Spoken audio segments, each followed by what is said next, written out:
kuki AFC M23 kwirwaneho barwanira? Ni ikibazo kiri mu mitwe y'abantu benshi batarabonera igisubizo. Bamwe bavuga ngo barwanira bene wabo batawe cyangwa se barenganira mu gihugu cabo. Kuri Sultani Makenga barwanira bene wabo barengana, ubwo n'abatutsi bo muri Noro barenganye n'impunzi ziri mu mahanga. Sematama mu misozi ya Minembwe, mu misozi y'Umurenge barwanira abanyamurenge barenganye, batagira ubuyobozi, batagira ubutegetsi, batagira kivugira mu gihugu cabo. Bone batwirwaneho MRDP twirwaneho. Kuri Colonel Nanga hari abaswahili n'abisima Bertrand Bisimwa, hari abaswahili barengana bavuga ngo Kongo hari uburyo igira isuzugura cyangwa se tita idaha agaciro abantu bavuga bava muri Est bavuga igiswahili. Kuri wewe AFC M23 barwanira iki? Corneille Nangaa is not new to Congolese politics. We are not fighting for anything, and what you say, balkanization. Kwirwa turaramika twandika twamiriza mudutabare tabaza gute dufite ibigo kibizego bizinikisira imbere inyuma muja muri rukagira bakabazaho nyokari kuzokuva mu musize. OP1. How copy, over.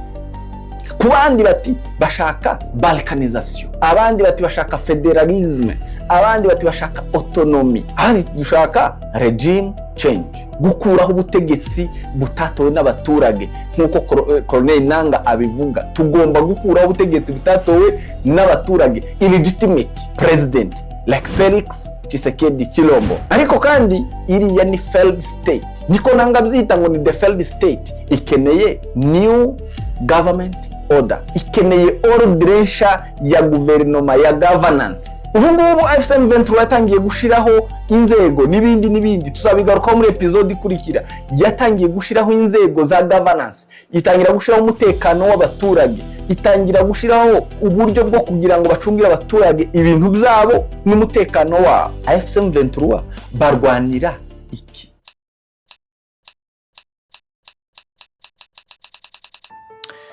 Ibi reka tubihere mu myaka ya mbere. Iyo bavuze Kongo abantu benshi bumva intambara, iyo bavuze uburasirazuba bwa Kongo bakumva amacakubiri n'intambara z'amoko kuri bamwe, abandi bakumva karengane, abandi bakumva kurenganywa, abandi bakumva amabuye y'agaciro.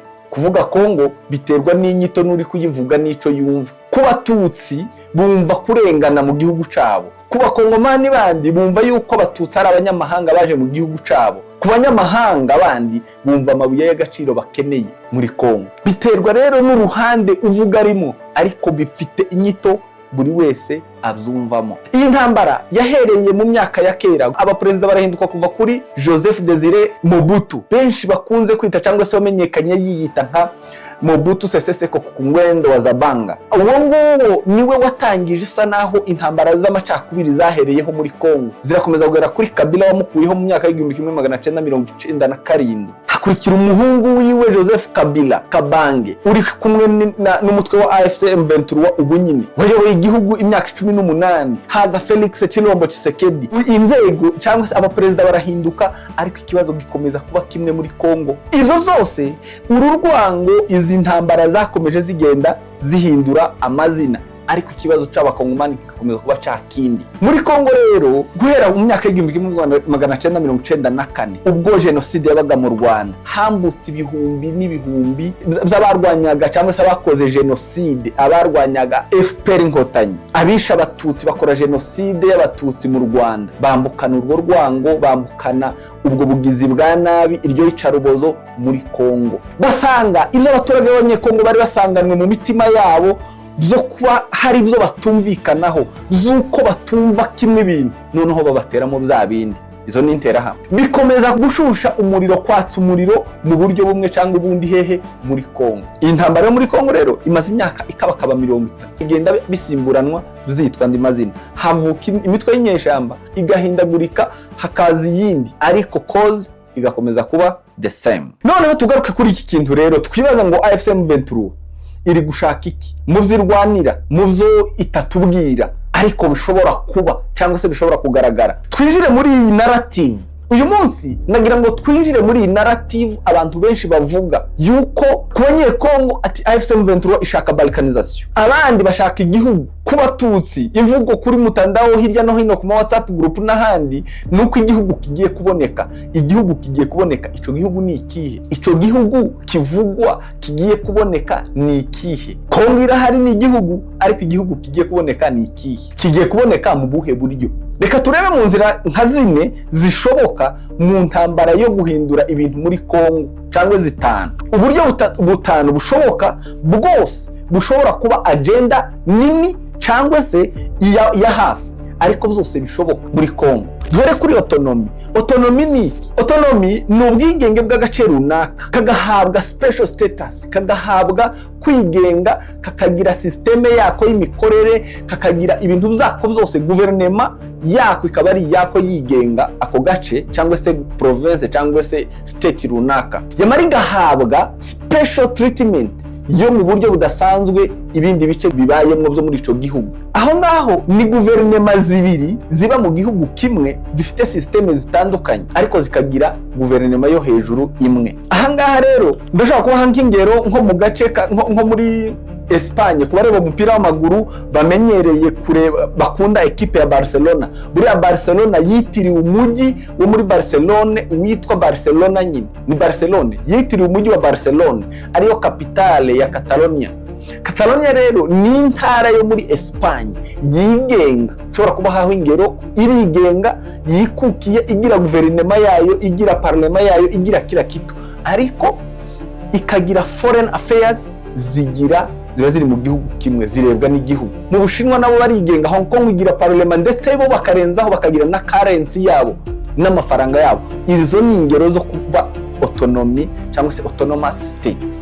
Ese koko AFC M23 irashaka ko ibice yafashe cyangwa se ibindi igenda ifata bizigenga, bikikukira, bikagira systeme yabo, bikagira amafaranga yabo, banke zabo, amashuri yabo, igipolisi cyabo, intara zabo ziyobowe na administrator babo n'abagavanazi babo? Yaba ariyo ntego ngari ya AFC M23? Izo ngibyo rero urashobora kubivuga uko ubyumva, urashobora kubivuga uko ubitekereza, ariko nari mbahaye ingero. Ariko dufashe n'urundi rugero rundi hano muri Tanzania. Muri Tanzania habaho Zanzibar. Zanzibar nayo igira parlema yayo, ikagira perezida wayo, ariko Samia Suluhu agakurira Tanzania muri rusange, Republique ya Tanzania. Ariko Zanzibar ikaba yigenga, ifite autonomous authority, ni autonomous province niko twobzita. Ahangaha rero niyo bita autonomy y'agace runaka, gafite uburenganzira kuri buri kimwe, ariko foreign affairs, foreign policy iba ari imwe y'ico gihugu. Iyo niyo autonomy. Turaza kuza gufata umwanzuro tugeze inyuma twese, tumaze kumva inzira zose zishoboka AFC M23 ishobora kuba ifite muri agenda, muri bigger picture, tutarashirirwa hariya ngo tuyibone, ariko muri iyo bigger picture biri mu mipango migari. Kandi izo bintu zatangiye gushirwa mu bikorwa, zatangiye kubaho, ahubwo wenda niwe utabizi. Reka turangize ikiganiro. Ndagusaba gukurikira iki kiganiro kugira ngo ujije, kugira ngo ucumve neza, nuko ukireba utuje ukagirangiza. Mbere yuko utanga comment zawe, nuko ukwiriye kuba maze kumva kino kiganiro cyose. Ubundi bigufasha kumva neza no gukora judgment neza, no gutanga ibitekerezo byawe ni muri viewpoint yawe. Nari mbabwiye nko muri Tanzania rero barigenga, n'ahandi hagiye hatandukanye, turashobora kugenda tubyumva muri bene ubwo buryo. Tugaruke rero muri case yo muri Kongo. Ibi bishoboka biti? Ingingo ya mbere ni ukuvuga ngo habayeho autonomy muri Kongo, mu duce twose AFC M23 ikontorora cyangwa se yafashe, intari zaba imaze gufata igihe amasezerano yoshirirwa mu bikorwa, zizahita zibiza AFC M23, cyangwa se baje mu biganiro byemeza yuko Kivu zombi zigiye kuba autonomous state, cyangwa se byemezwe yuko buri imwe yigenga ukwayo. Bishobora kuba biri combined, cyangwa se uduce twose bafashe intara zose zikaba ziri combined. Ibyo ntitubizi uburyo bishobora kubamwo, ariko birashoboka kuja ku meza y'ibiganiro. Ibi bikagenda gute rero kugira ngo izo bintu bibeho? Birashobora kugerwaho mu gihe mu gushaka no kudashaka kwa leta ya Kongo, kuko itemera ko baje mu biganiro. AFC M23 uko igenda ifata ibice binini, ibasunikira kubakururira ku meza, kandi bakagaruka bemera ibyo basaba, kubera ko bafite igice cyayo kinini, cyayo mvuga ni cya Kongo. Yabaye the failed state koko, the failed state bafashe ibice byayo ihari ireba igisirikare cyabo gihari gihunga yaferinze abaturage cyabaferinze mu kubarinda gusa ariko n'igice cy'ubutaka cyamaze gufatwa aho tuvuganira ubu umujyi wa Goma urimo polisi mu kindi gihugu kirimo ikindi gipolisi hari intara zatanzwe hari intara zitangwa cyangwa se zikontororwa amateritware n'ibindi izo ngibyo ni governance izo tuzabigarukaho inyungu ya mbere rero irimo hano ni ukuvuga ngo autonomy iroroshe mu kunegosiya kuruta ibindi ngiye kuvuga byo birashoboka mu kubinegosiya kandi bikageraho bikemerwa turagenda tureba n'izindi ngero zagiye zibaho ariko bifite challenge rero amoko menshi yo muri tuno duce atuye muri utu duce arashobora kutabyemera kubera iki abona abanyamurenge abatutsi bose muri rusange nk'abanyamahanga tiyemera uko abanyamahanga ari abaturage ba Kongo ibafata nk'abanyamahanga iyo segregation rero nishobora gutuma iyi autonomous state itapfa koroha kugerwaho birasabwa sacrifice yo mu buryo bumwe cyangwa ubundi kuvuga ngo tituzi ngo birashobora kugenda guti autonomy rero mu ruhande rumwe irashoboka mu rundi ikagora ariko kuri Kongo cyangwa se ku bakongomani muri rusange autonomy bisobanuye yuko bazaba babonye agace k'abanyarwanda cyangwa se bavuga ururimi rw'ikinyarwanda biyoborera bonyine option 2 ni federalism cyangwa se federal states rero yo ni iki cyangwa se bimeze gute ni ukuvuga ngo ni igihe igihugu bagicamwo ibice byinshi bigiye bitandukanye bakabicamwo ama-state cyangwa se ama-province yigenga afite amategeko yabo n'ibindi byabo bagenderaho ariko bakagira central government imwe bakagira systeme yindi imwe ibahuza ariko igihugu cyose ariko giciyemo iya mbere ya autonomy mwumvise ko ari agace kamwe kahawe special status cyangwa se ubwigenge budasanzwe kubera impamvu zitandukanye kuko za Kivu zarenganye imyaka n'imyaka zigahabwa ubwo bwigenge ariko zikaguma under one flag ya Kongo ibirebana n'ububanyi n'amahanga bikadiringwa na leta nkuru ariko abandi bakagira ubundi bwigenge n'andi mategeko yabo bagenga yewe bakashobora no kugira n'amafaranga yabo na banke zabo n'ibindi ahangaha rero muri federalism rero iho ni igihe rero Kongo yose yocibwamwe ibice byinshi buri ntari kigenga bikagira abayobozi batandukanye bayo n'amaparlema yayo n'ibindi byabo bitandukanye ariko bakagira central government guverinoma imwe ibarebera hejuru urugero ni nko muri Amerika muri Canada muri Ethiopia nabo ni nkuko bameze muri Nigeria nabo bafite intara 36 zitandukanye zigenga ariko zigira guverinoma imwe nko muri Amerika zitwa state muri Canada wenda murabizi kubera ko ntanze abo ngabo cyane ko ariho abantu badukurikiye benshi muri kuruta Ethiopia na Nigeria ariko muri Amerika ni ukuvuga muri Amerika bagira ico bita states bafite ama state 50 ariko agize igihugu kimwe ariyo mpamvu yitwa United States of America hanyuma rero bayita ama state muri Canada bo ntibayita state bayita province wenda nk'abahatuye batuye muri Alberta muri British Columbia n'ahandi ni ukuvuga n'ama province atandukanye agendera ku mahame atandukanye na privileges zigiye zitandukanye ariko bafite leta imwe iyo ngiyo ni federalism ni igihe igihugu kiba kiri decentralize mu buryo bwegereje abaturage abantu bakigenga bakagendera ku mategeko atandukanye mu duce nko muri Amerika reka mpagaruke muri Amerika ifite intara zimwe zayo ama-state amwe aberamo ubwicanyi buruta muri Kongo barenganya abantu kurenza uko ino muri Afurika bikorwa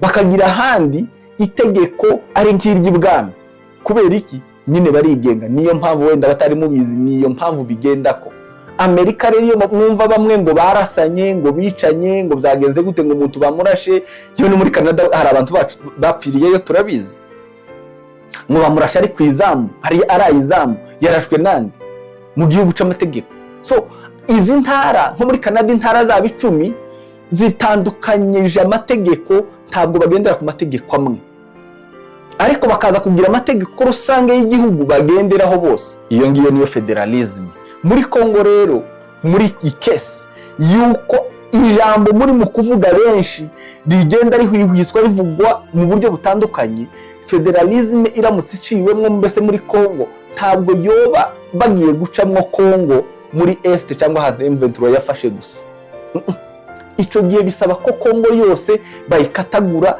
bakashiramwo systeme ya federalism. Mu ruhande rumwe ni byiza kuko bifasha decentralisation, bigafasha ubuyobozi kwegera abaturage, bigafasha abaturuka muri ako gace kwigenga n'amategeko aje abareba atahuye n'abandi kubera ko imiterere y'igihugu itandukanye. Ni byiza ariko binakomeza igihugu kikaba ari igihugu kimwe gitinyitse gifatanye cyangwa se gifite ububasha budasanzwe. Bitandukanye cyane rero na point ya gatatu ya balkanization, ari nabwo bwoba bukomeye abanyekongo bagira, batinyira ijambo niyo rivuzwe muri Kongo. Kongo yose irakangarana, umunyekongo wese muri Kongo bagashaka kwihuriza hamwe n'abatavugaga rumwe bakaja guhura. Ndabaha ingero.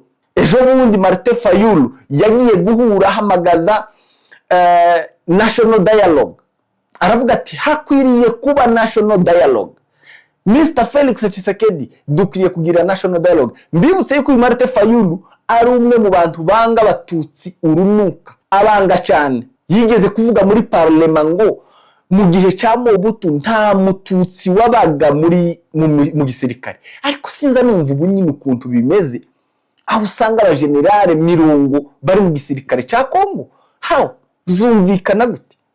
Ariko uwo the same person niwe wibwa ubuyobozi, niwe watsinze amatora, niwe wari watsinze muri Kongo mu matora. Tshisekedi amwiba ubuyobozi. Kuva ico gi tibavugaga rumwe, kuva muri 2023 tibavugaga rumwe. Ejo bundi rero bavuga iki kintu cha balkanization, AFC M23 yamaze gufata Goma, Kabila yasubiye Goma. Ati ntibishoboka rero, balkanization igiye kubaho, reka dukore national dialogue.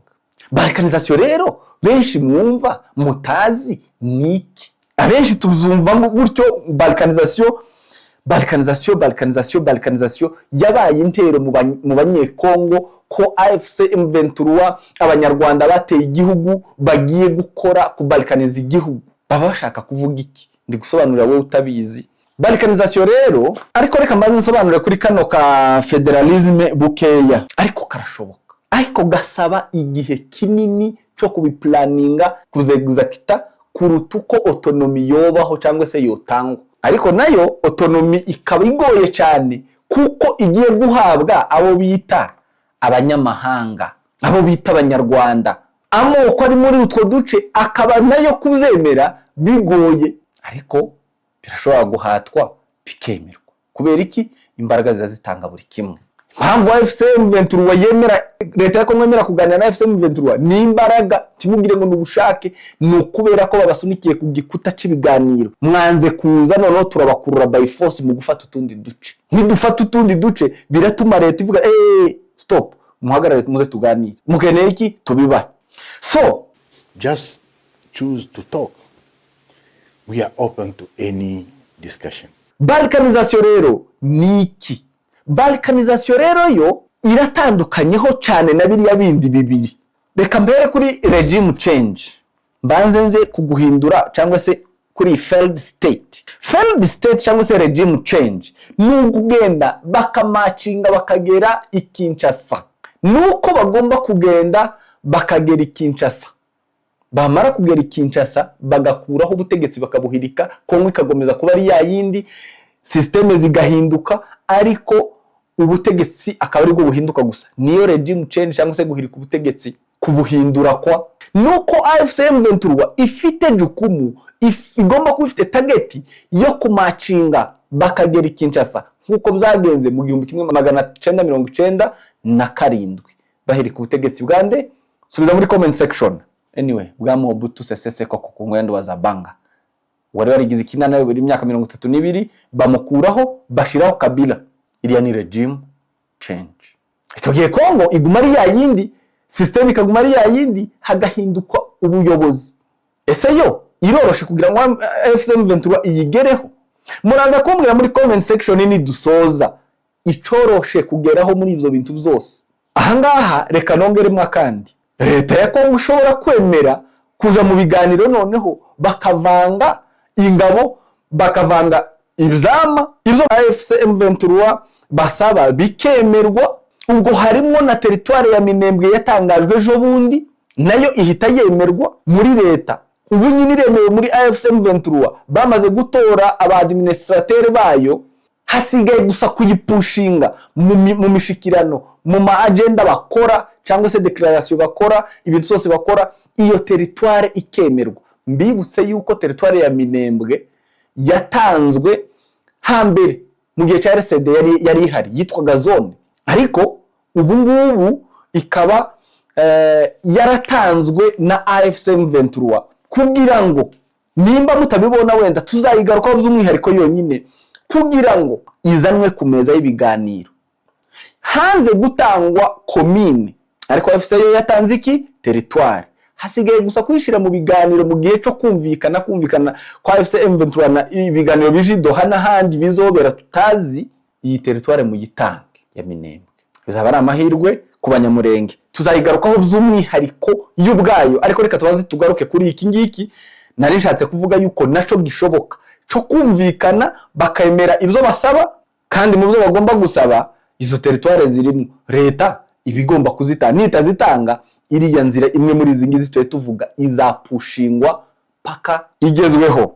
We never know. Ibi ngibi ndi kubikoramo analyse, nawe uratanga iyawe urabikora uko ubyumva, ariko uza kutubwira muri comment section. Reka mbakorere ku kanyuma rero nari ngiye kuvugaho ka balkanization. Ndabizi ko mugategereje muri benshi, niyo mpamvu ngasubije inyuma kugira ngo ndeba amatsiko gafitiye, ariko nuza ariko babaje reka tukinjiremwo. Regime change rero igerwaho gute? Regime change reka nyisobanureho hano.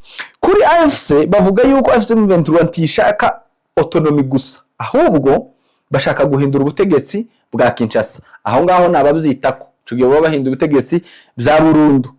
Ni gute rero AFC M23 igenda ishaka yuko ihindura ubwo butegetsi mu buryo bworoshe? Nari mvuze mu buryo bwo guhindura ubutegetsi. Guhindura ubutegetsi rero bikorwa mu buryo butandukanye. Ntabwo ari ukugenda Kinshasa gusa ngo bakubite kudeta. Oya, hari ukwinjira mu mitima y'abaturage. Ni ukuvuga ngo bakereye guverinoma n'izibiri, hari isanzweho hari n'iyabo. Ariho Makenga yavuze ejo bundi aronshinga bakora pass out ya police, aravuga ngo tugiye kugaragaza difference, tugiye kugaragaza itandukaniro ryacu na polisi ya Kinshasa. Polisi ya Kinshasa n'ababandi n'abajura bibi inkoko z'abaturage, banyanyasa bakica abantu n'ibyabo. Ariko twe tugiye gutanga itandukaniro. Ni igipolisi kiri well trained, igipolisi kiri gifite discipline yo hejuru, gifite imyitozo yo hejuru, kiri trained mu buryo bwiza bugezweho, gifite ibikoresho combat system iri hejuru, bari full combat. Hanyuma rero tugiye kugaragaza difference. Mu yandi magambo tugiye kwinjira mu mitima y'abaturage, aho abaturage yavuze ngo abaturage bagomba kuza babibonamo, mugomba kuba muri miroir, muri mira, kugira ngo abaturage babone micama muri mwebwe.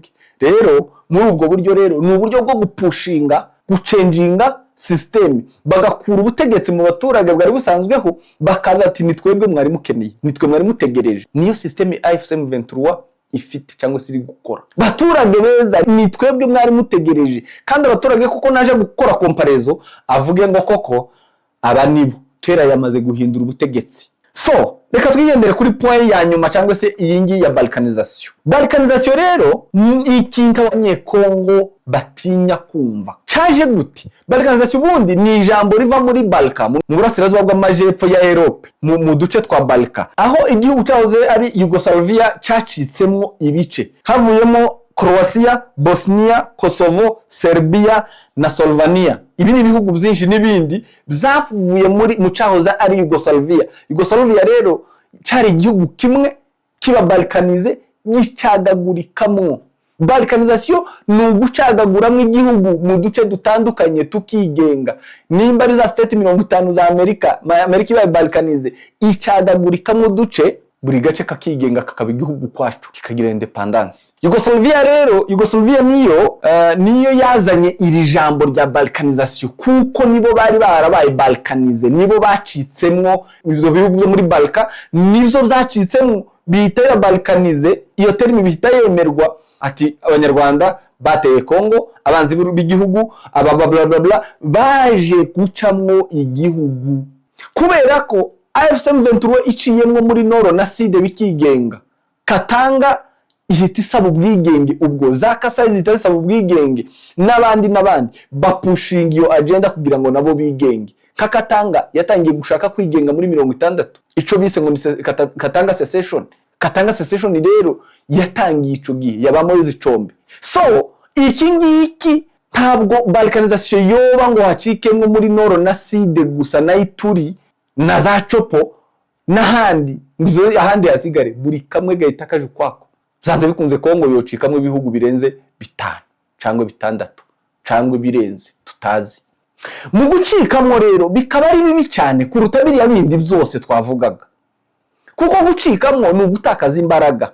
Ibi ngibi birahita bitwiriza muri point yindi y'amahanga ashaka iki, kubera ko amahanga akeneye influence muri Kongo. Muri Kongo niho haboneka amabuye y'agaciro atandukanye n'ahandi hantu hose ku isi. 70% ya reservation y'isi ya cobalt na coltan ziri hariya, kandi ibyo birakenewe muri systeme y'uyu munsi ya AI, muri EVs, amamodoka ya electric, muri green energy. Izo byose birakenewe, ayo mabuye yakenewe more than ever, kuruta ikindi gihe cyose yakenewe, kuruta igihe cy'abakoloni. Kongo gutekereza ko Kongo yogira amahoro ubu nyine izo bintu iyi AI mubwirwa cyangwa se mwumva umunsi ku munsi iri ku develop kandi ibiyikora biva muri Kongo, my friend, ntabwo ari ikintu coroshe. Kongo ntiyobona amahoro ngo yabona ni bihugu by'ibihangange by'Ubushinwa, Amerika, Uburusiya, Uburayi n'ibindi. Nukuvuga ngo kuri bo iki kintu cyo gucamwo Kongo ibice cya federalism nico gishobora kubafavoriza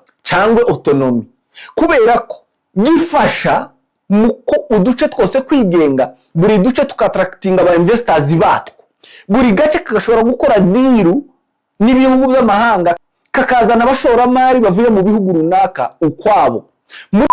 Rero nimba habayeho balkanization cyangwa se habayeho federalism cyangwa hakabaho autonomy, Kivu ikigenga mu buryo buri iri munsi y'umutaka wa flag ya Kongo, ariko iri autonomous state izahamagara bikeneye aribo baza ku investinga muri Kongo, izahamagara abishaka baze gukora investment mu gihugu cyabo. Ntabwo Kongo nk'igihugu ibi kigihaye bikontrola. Ico gihe rero muri Amerika bahita biharira iryo soko uko bashaka, kandi mu bihugu by'ibisuperpower ntabwo bakunda ikindi gihugu gikomeye, bashaka uduhugu turi wiki bakontrola uko bashaka. Rero kucagaguramwo Kongo icambere ba benefitinga mu buryo bwo kugera kubona access ku mabuye y'agaciro biboroheye, bikaborohera kuko bakontrola utwo duhugu nta bisirikare dufite, bazaza bitwaje ko baje gutanga support y'igisirikare, baje gutanga support ya buri kimwe kuko mugiye gutangira leta nsha n'ibindi, noneho accessinge buri kimwe. Ndishuwe yuko izo bihugu bishobora gupushinga imwe muri izi zombi ya autonomy cyangwa federalism, kuko ari byo bibagirira inyungu kuruta uko Kongo ikomeza kuba ari Kongo. Babirwaniremwe buri wese, guverinoma baza kureba umuyobozi umwe ari we bumvikana, mu gihe bakumvikana n'abayobozi batanu bakagabana iyo mitungo. Kubitekereza nawe uraza kutubwira cyangwa se utwandikire muri comment section utubwire ico wewe uhaye utekerezaho. Rero haramutse habayeho ibyo gucagagurikamwo bya balkanization, ibice byinshi bya Kongo byo kwigenga, ibihugu by'Uburayi, ibihugu bya Amerika, ibihugu bya Europe birashobora gupushinga ico kintu cyane, kubera ko nico kibungukira cyangwa se nico kibafitiye inyungu. So muri Kongo niho haboneka cobalt, haboneka coltan, haboneka lithium, haboneka copper, haboneka gold. Ibi ni ibintu byose biri hariya mu gihugu ca Kongo kandi bikenewe ku isoko mpuzamahanga. Utu duce duto rero kuducagaguramwo bifasha abo bantu bose ku accessinga ibyo bintu. Kuba rebele rero cyangwa se imitwe y'inyeshamba yindi nayo ihita ishaka kugira ngo igire ahantu habo ikontorora. AFC ya kontrola ha, bamayimayi ba kontrola ha, interahamwe zizashakaho dominatinga ADF nalu kandi abanyamahanga, ariko bagenda bapushinga ico kintu kubera ko babigiramo inyungu, bagira influence zigiye zitandukanye n'inyungu zigiye zitandukanye. Ibihugu bituranye nabyo nuko nguko byinjiriramwe, bikeneye kwa accessinga kuri ayo mabuye y'agaciro, bikeneye influence, bikeneye control. ico ngico si ikintu kigomba kureka gukorwa. Baza nuvuga ngo buri gace uhita usanga za Zanzibar gicitsemo kiregukana kaya gace ko muri Tanganyika n'ibindi. U Rwanda n'Ubugande byegereye iki gice kindi, n'u Burundi, Tanzania nuko. Ibihugu byose bigende bigira access ku mabuye yo muri Kongo, bagira gace kabo bumvikana begeranye kurutuko bodiringa n'ico gihugu cyose. Ayo mabuye ya Kongo rero ibihugu byose birashobora kugira gute kwa accessingaho, kandi bakaccessingaho batarwanye na twa duce tundi twose. Gucikamwo rero kwa Kongo kurashobora gutanga igisubizo, ariko kandi kugateza ibindi bibazo. Iki cha balkanisation kirashobora kuba ikintu kitari ciza, kigabanya ububasha bw'igihugu, ubudahangarwa bw'igihugu, ariko kandi kikanasubira kigatanga ubundi buryo inyungu zimwe n'izindi. Kabarengana urugero nk'abanyamurenge, abatutsi muri rusange, abaswahili, ndatekereza yuko ico ngico uko gucikamo no kugira gute ibo baba bavuye muri ya segregation yamaze imyaka n'imyaka. Uvuga ngo ikintu gishoboka muri ibi bintu byose ikintu ca autonomy, kubera ko autonomy yohabwa ubuce bw'uburasirazuba noneho kikaguma kiri muri Kongo. Kuri ubu tuvugana nico kintu gisa naho gishoboka kuruta ibindi, kuko federalism irasaba igihe kinini cyo kuyishaka cyangwa se kugira ngo izagerweho, kuko no gucamwo Kongo mu buryo bwose niko twavuze. Aha rero hari agakino ka politike. Kinshasa ihora ishinja abarebere kugira ngo ntibumvikane, ihorana accusation zivuga ngo aba barebere n'abanyarwanda, n'aba invaders bateye igihugu n'u Rwanda. Izo accusation zo kugira ngo bataza kumeza y'ibiganiro n'ico gihugu k'abanyekongo, ntibabona uko basaba autonomy, ntibabona uko basaba ibyo basaba byabo, kandi bafite ibyo basaba nabo bikomeye. Bararengana, dufite ibyo dusaba ni mu biduhe. Kongo nayo ntiyemere kubitanga, ahubwo kugira ngo ibizange rero ibita abanyarwanda. N'abanyarwanda bateye, aba n'abanyarwanda, ntabwo ari abanyekongo. Kuri AFC/M23 rero nabo nashatse kuvuga ko impamvu atari abanyekongo ni ukubaka legitimacy cyangwa se babake ntibashake kubagaragaza nk'abanyekongo, kwemerwa kwabo kube guke, biteze confusion mu baturage, bange kubemera kubera iki n'abanyarwanda. Uwo ni umukino wa politiki, iyo ni accusation political game, ni imikino baba bari gukina kugira ngo bacafuzanye muri politiki, ku muturage we akagira ngo nibyo. Ariko M23 nabo ati turabakongomani barwanira icubahiro, barwanira kubaho kwacu, determined kugira ngo turwanira recognition, kwemerwa. Turabakongomani baharanira kwemerwa nk'abakongomani, kuba recognized nk'abakongomani. Our identity ni iyi ngiyi, ni umukongomani. Timwotu pushinga uko mukeneye, timwotu vutse ubwo burenganzira, dufite ibyacu turwanira kandi z'ukuri. Iyo ni AFC/M23 byanze bikunze nayo ipushingiye agenda, kandi kuva kwizima ntibishoboke. None utekereje wewe umva ari nduri mukuri, ninde ugiye gutsinda? Ko bamwe barwanira ukuri kwabo no kubaho kwabo, abandi bakabita abanyamahanga, abandi bakabita abateye igihugu, abandi ati dushaka twaratsikamiwe abaswahili. Ubwo uzatsinda numeze gute? Uri mukuri nindi? Muri comment section andika uko bitekereza. Ibyo ngibyo rero biza bitinza negotiation ku meza y'ibiganiro, bikagorana cyane kugira ngo bumvikane, kubera ko barabwirana ibintu bamwe bazi neza ko ari ukuri, abandi bazi ko ari ukuri, ariko kubera inyungu za politiki badashaka kwemera. So dusoza kugira ngo tugane ku musozo, twumve ibintu cyo kimwe, turebere muri ibi bintu byose tuvuze igishoboka niki. Ese ni autonomy irashoboka, federalism irashoboka, balkanization, regime change, cyangwa se gukora deal yo kugabana nusumukate. Muri Kongo kumaze kugusobanurira autonomy cyarico, federalism, balkanization, regime change, ivyo bintu byose na nusumukate, niki gishoboka, niki AFC/M23 iri kurwanira muri ivyo bintu byose. Ni ihe agenda tutarabwirwa, tutazi, itaraba revealed, itarahishuka, ariko ishobora kuba iri guharanirwa kugira ngo igerweho. Edani nusumukate bagabana ubutegetsi, bemerwe mu baturage.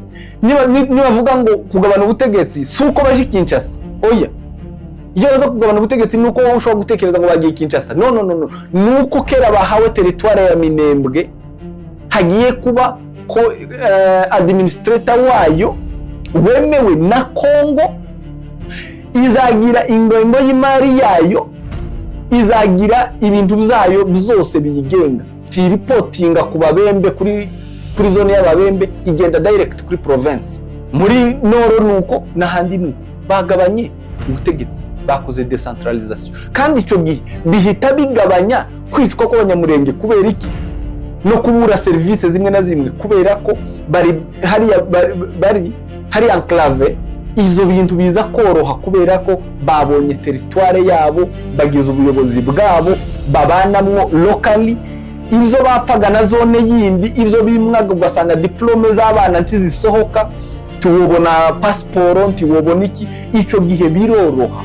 Iki ngiki nababwiye ngo nzakigarukaho, reka ndeke kugitindaho. Ariko nimugishaka, nimba mutagishaka mwandike muri comment, nimba mugishaka nzabone kukivugaho, nzakigarukeho birambuye. Iki cha territoire. Ariko nusumukate irashoboka. Autonomise mu duce twose FCM 23 ifata ni ishoboka. Federalisme ni ishoboka. Balkanisation ni ishoboka. Kuri wewe gishoboka niki?